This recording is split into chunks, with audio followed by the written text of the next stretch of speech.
तुम्हाला तर माहीत आहे ना हो मंडळी, आपल्या चॅनलवर गावाकडच्या रेसिपीची सिरीज सुरू आहे. गावाकडच्या रेसिपी गावाकडच्या भाज्या म्हणजे वेगळीच मजा. अहो काही नाही हो, आज झटपट अशी मी मस्त टोमॅटोची रस्साभाजी बनवली बघा. एक नंबर खायला लागते. तुम्ही कधी टोमॅटोची रस्साभाजी बनवली का हो?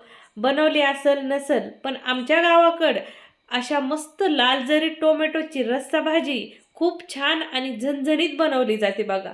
ज्वारीची भाकरी, बाजरीची भाकरी किंवा भात याच्यासोबत खायला ही भाजी ना काय म्हणतान, चाटून पुसून चुरूनच तुम्ही भाकरी खातान अशी ही भाजी बनवून तयार होते बघा. कशाला मी जास्त बडबड करते, आपण वळू की आपल्या रेसिपीकडं. नमस्कार मंडळी, मी वर्षा येवले. माझ्या चॅनलवर तुमचं खूप मनापासून स्वागत करते.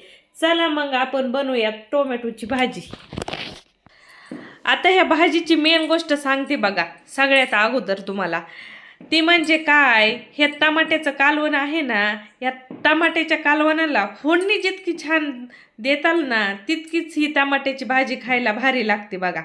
काहीच नाही करायचं हो, कढाईमध्ये तेल गरम करून घ्यायचं, जिरे मोहरी आणि मस्त 5-7 लसणाच्या ज्या पाकळ्या असतात का त्या बारीक कट करून घालून घ्यायच्या. मस्त खरपूस लाल रंगावर हा लसूण येऊन द्यायचा आणि चिरलेले टोमॅटो घालून घ्यायचे. लाल भडीक असे 7-8 टमाटर चिरून घेतले बघा, मस्त पाण्याने धुतलेले होते आणि चिरले. आता तुम्हाला भाजी जर थोडी आंबट नसेल पाहिजे तर तुम्ही चिरल्यानंतर टोमॅटो धुवून भाजीला वापरा.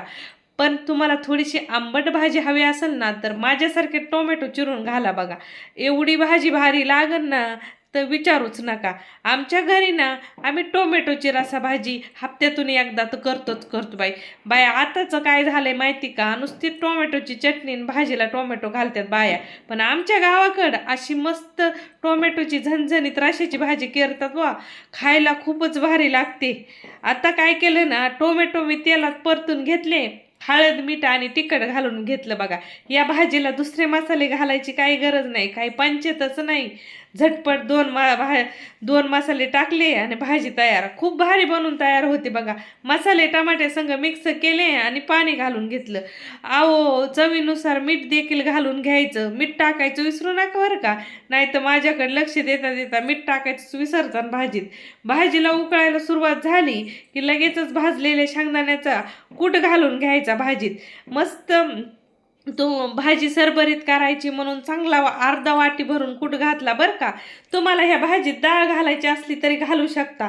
हरभऱ्याची डाळ भिजू घालून भाजीत वापरली तर आणखीन टोमॅटो भारी लागतं की, आणि थोडी मुगाची डाळ घातली तरी चांगलंच लागतं बघा. आम्ही तर असं साधं टोमॅटोची भाजी बनवतो बाई.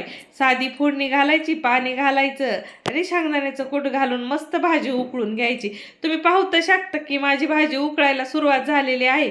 अशीच भाजी 5-6 मिनिट उकळायची. मग काय, गॅस करायचा कमी आणि भाजी ठेवायची रस्सी उतरायला. वरतून टाकायची व थोडीशी कोथिंबीर द्यायची भुरभुरून आणि भाजी होती की लगेच खायला तयार.